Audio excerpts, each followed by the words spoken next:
Big boss season 9లో ఉన్న old contestants ఎవరైతే ఉన్నారో వాళ్ళు చాలా సాఫ్ట్‌గా, చాలా మంచిగా ఉంటారనే చెప్పాలి. ఇప్పుడు వైల్డ్ కార్డ్ కంటెస్టెంట్స్‌లో అడుగుపెట్టిన వాళ్ళు ఇద్దరు అంటే ఆరుగురు అనుకోండి. ఇద్దరు మాత్రం బాగా పెర్ఫార్మన్స్ చేస్తారనే చెప్పాలి.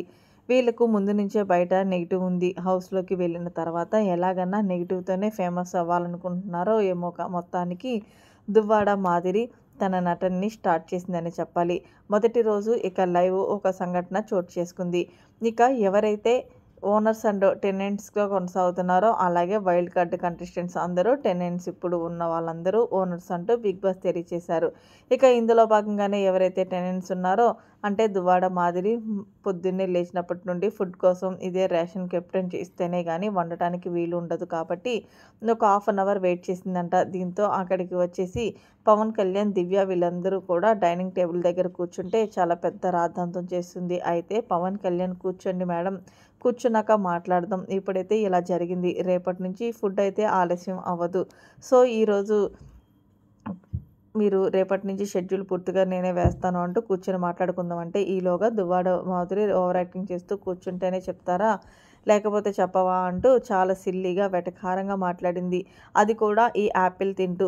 దీంతో వెంటనే పవన్ కళ్యాణ్‌కి చిర్రెక్కి మీరు ఇలా మాట్లాడితే నేను ఇంకొకలాగా మాట్లాడాల్సి వస్తుంది అంటే, వెంటనే దువ్వాడ మాదిరి మాట్లాడు నిన్నెవరొద్దన్నారు అంటూ చాలా ఓవర్ యాటిట్యూడ్‌తో మాట్లాడుతుంది. ఇక పక్కనే ఉన్న దివ్య మీరెందుకు అంత సీరియస్ అవుతున్నారు అనేది నాకు అర్థం కావట్లేదు. ప్రతిదానికి గొడవ పెట్టుకోవాలని ఇక్కడ ఎవరు చూడట్లేదు. ఈరోజు అయితే ఫుడ్ విషయంలో లేట్ అయింది.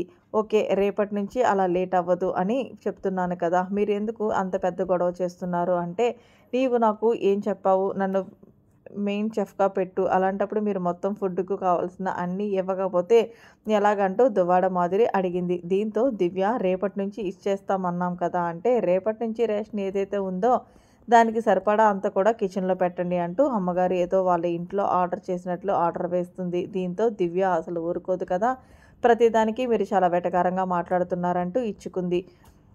ఇక్కడ పక్కనే ఉన్న పవన్ కళ్యాణ్ కూడా మీరు ఎలా ఉన్నారంటే చాలా ఇదిగా ఉన్నారు. మీకు బయట ఎంతమంది ఫ్యాన్స్ అన్నా ఉండొచ్చు కానీ హౌస్‌లో ఎవడైనా ఒకటే. నేనేమన్నాను కూర్చోండి మాట్లాడదాం అని అన్నాను. దానికి మీరు అంతా ఓవర్ యాక్టింగ్ చేయాలా అంటూ పవన్ కళ్యాణ్ కూడా ఎక్కడ తగ్గేదే లేదని చెప్పాలి.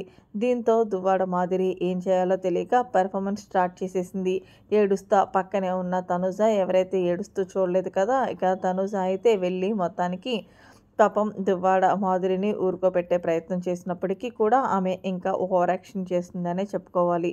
ఇక రూమ్‌లో కూర్చొని దివ్య, అలాగే పవన్ కళ్యాణ్, భరణి వీళ్ళ ముగ్గురు మాట్లాడుతున్నారు. ఇక ఇందులో భాగంగానే పవన్ కళ్యాణ్ మాట్లాడుతూ, "నేను కూర్చోండి మేడం మాట్లాడదాం" అంటే ఆవిడ "ఏం కూర్చుంటాను చెప్తారా?" అంటే చాలా ఓవర్ యాటిట్యూడ్‌తో అన్నది. అంటే భరణి "సరేరా పోనీలే వదిలేసేయండి. ఎందుకు అంత లాగ్ చేయటం బయట ఆడియన్స్ చూస్తున్నారు కదా!